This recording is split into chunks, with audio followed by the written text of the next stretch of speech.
There are a number of people who think of a VPAT as a sort of certification. So let's work through the terms VPAT and ACR and then relate them to certification. So VPAT stands for Voluntary Product Accessibility Template. It's just that. It's a templated document, and I actually have the WCAG edition of the VPAT on the screen with me. There are other editions that are tied to different technical standards, but we're looking at the WCAG edition, and I'm scrolling down, and there are 10 pages of instructions and information, and really background information that helps you as you are filling in the VPAT.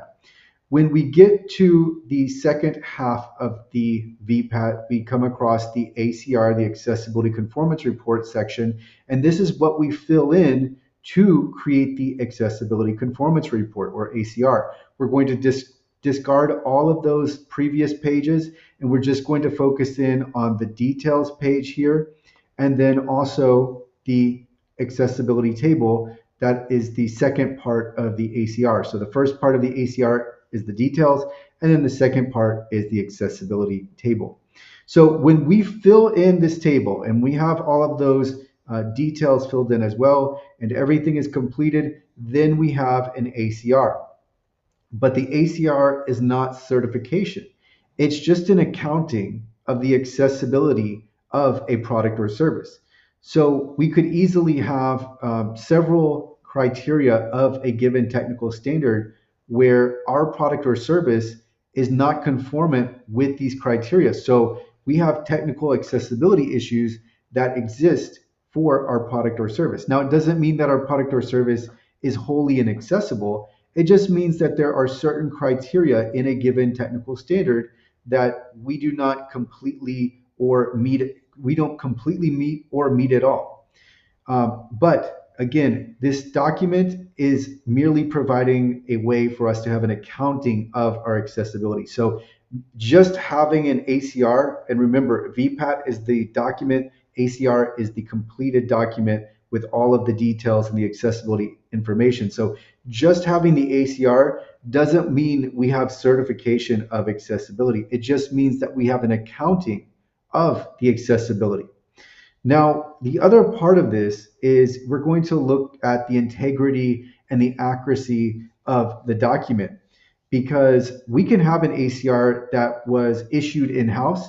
So we can take our in-house team and have them go and assess the accessibility of our product or service and fill in the VPAT and create an ACR, but the ACR could be completely inaccurate, or there could be bias where the team is assuming accessibility because, let's say, there are updates coming and they want to have, the company or the organization wants to have a nice looking ACR with very few accessibility issues. So then we start rolling in and assuming accessibility, even though the current version of the product that we're going with still has accessibility issues that exist, but we're not accounting for them.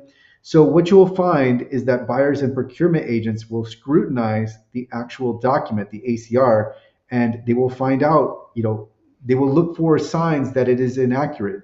One of the signs could be that the remarks and explanations column is completely empty.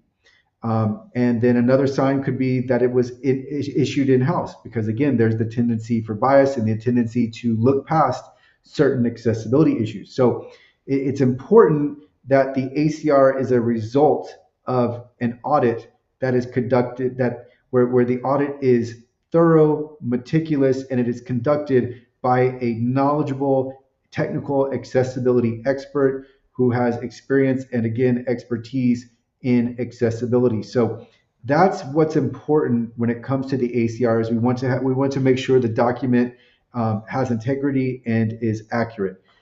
So it is not certification though. So in a way, it may help you in terms of, I have this ACR. We have had this independently issued. We know that it is, we know that all of the conformance level has everything fully supporting this given technical standard. So we're fully conformant with the technical standard. That's going to reflect really well upon your product or service and is going to increase the likelihood that you win the contract or that your product is purchased but it's still not a certification. So just keep that in mind. This is a very helpful document. In the marketplace, you will commonly hear an ACR referred to as a VPAT. So when a VPAT is requested, just know that the request is for an ACR.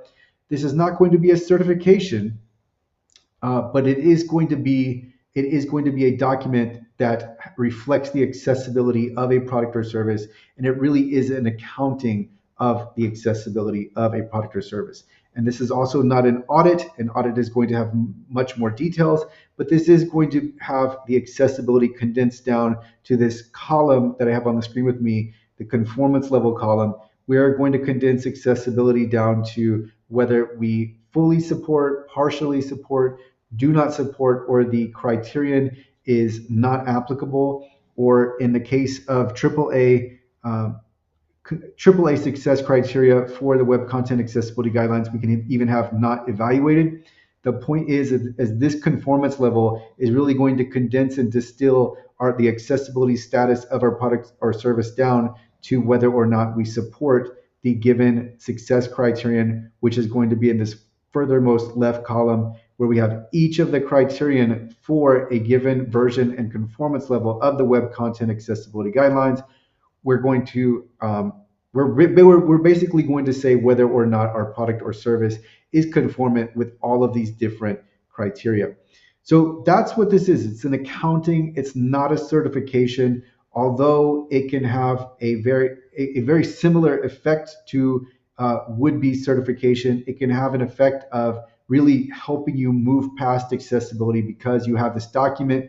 But again, the integrity and the accuracy of the document are very, very important because we're relying upon this document to be an accurate reflection of the state of accessibility for our product or service. So if you need help with filling out a VPAT, completing the VPAT so that you have an ACR, also with the audit, which really underlies the ACR. If you need help with an audit and or filling in a VPAT, accessible.org can help you. I will include contact information along with pricing information for accessible.org services in the description.